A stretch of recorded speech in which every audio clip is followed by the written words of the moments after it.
Hey everybody, this is Sherry with CPR, and I'm going to be using a focal image called Skipper's Pocket, and it is the card is a combination of an image from Imagine That Digi and the sentiment from Sweet and Sassy called Comforting Pines. And I will make sure that I put all of the colors that I use to color the image on the screen for you guys. And if you have any questions, leave them below and I'll do my best to answer them. Now I am going to do some paper piecing in this, and I'm not sure that I do my, this is how, let me just put it this way, this is how I do my paper piecing. I do it in layers. So, my shirt, if my hands are in front of me, I need to do the whole shirt, because the next part I would need to put would be my hands and, and my face, because if I don't, then the layers aren't correct in my brain. So that's how I do this, and you'll see. I try to make sure that I put the colors on the screen for each of the images, or each part of the image that I color, so you'll be able to see what I'm using. Now this is the top part of my image. I actually color two of these frogs. Now on this one, I will color just the frog. I don't worry about the pocket on this one because I just need the top layer, which is the frog and his hands, because they are over the pocket. And so I color him out doing like I normally do with my base layer, then my darkest, my mid-tone, and then my lightest over everything again. And I don't know what it is about these greens, but I really love how they go on. Maybe I don't use them as much. I need to clean my brown nibs. So maybe that's why I'm really enjoying how these ones just go. They just flow like butter. And so I really enjoyed coloring the little frog. I guess that's just a sign for saying, Sherry, quit being lazy and go clean your Copics. And so I just cover everything back up with my lightest color, and my frog is finished as far as the Copic coloring goes. Now I'm just gonna, well, I'm sorry, I go in, I put some R20 for the blush on his cheeks, and then finish it off again by blending it in with the lightest. Now I'm just going to cut him out using my Recollections detail scissors that I got at Michael's. I've had those things, guys, for a couple years now, and they're still doing great. Now, the only problem, and I'm going to be honest here, the only problem I'm having with them, they're still sharp, they're great, they'll cut, but the screw gets tight, and I don't know why. I don't know if maybe I need to oil that or something. I don't know. So if somebody knows how to fix that, I'd appreciate it if you'd leave it in the comment section so I know. And I'm just taking my, whatever that thing is, I can't think, that razor knife thingy. Oh, it has been a long day. And so I'm just going to cut out the pieces that I need that are going to be on the inside, because I don't want the pocket there. I need that part taken away. So I just go ahead and take that out. And I found that if I take that out before I start cutting down there, I have a little more stability, and it's easier to use the X-Acto knife. See, I knew it would come to me. It's easier to use the X-Acto knife when there's plenty of thick paper to kind of hang on to. And so I just finished trimming him out there, and I sent this to my little great niece. Well, she started first grade this year, and she's just been going through a difficult time, and so I hope that the scripture that I put in here really lifts her up. She's only 6, but she knows the Lord, so I have faith that He's going to get her through.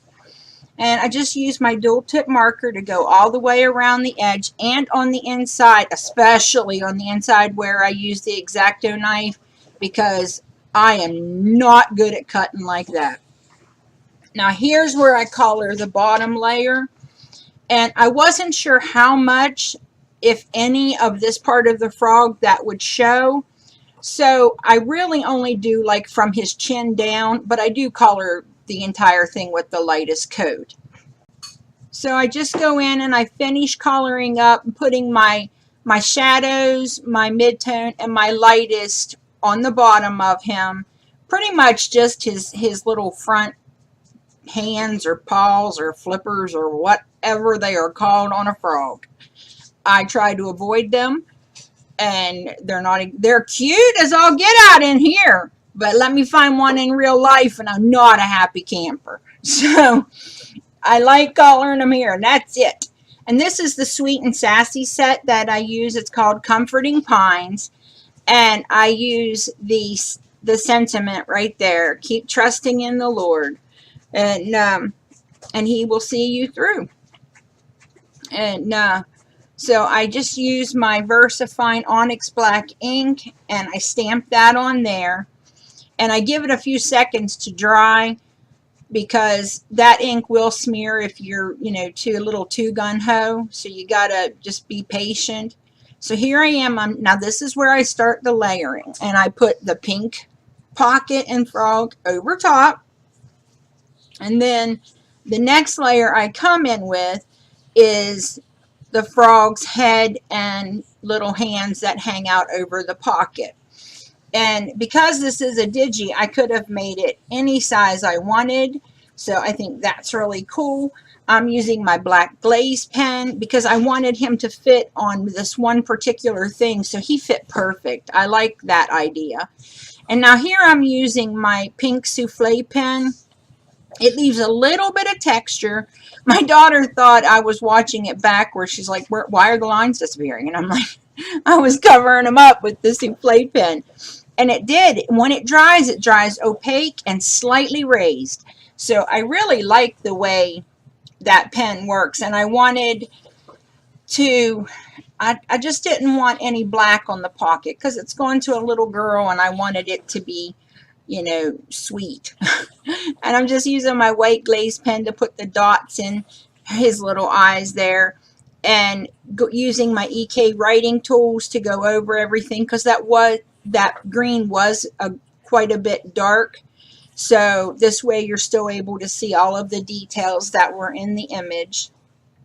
Now here I'm using this Lawn Fawn Push Here stamp set, and this was because I wanted her to know that she needed to lift up the pocket to get the message. And so again, I'm using my VersaFine Onyx Black ink because I just think that's the best ink you can use for sentiments. I love it.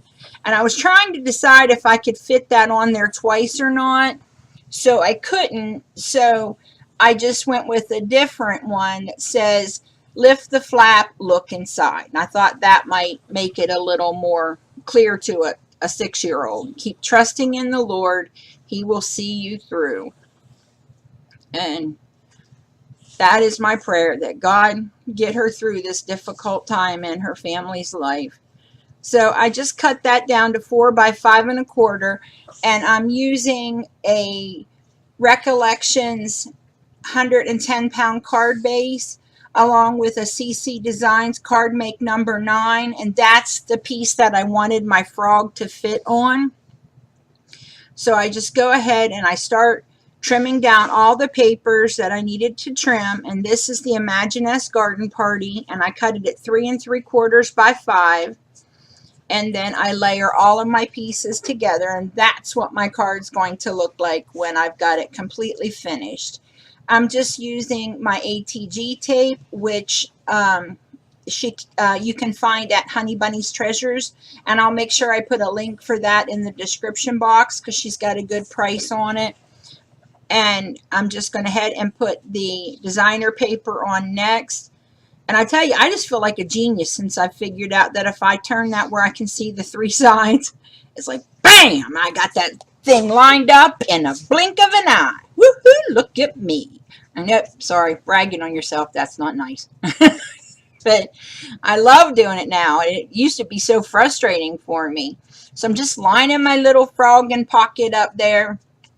And I really love that CC Designs thing. They actually, I think they still have them in their clearance section. It wasn't expensive. And so if you like that, it's got stitching all around it. You might want to go check it out. And then there's just some fun foam to lift that part up. And I put that on the front of the card and call it done. I hope you like this video. If you do, give it a thumbs up. Leave a comment below. Remember to practice your CPR, Craft, Pray, Repeat. Thanks for visiting me today, and happy crafting. Bye.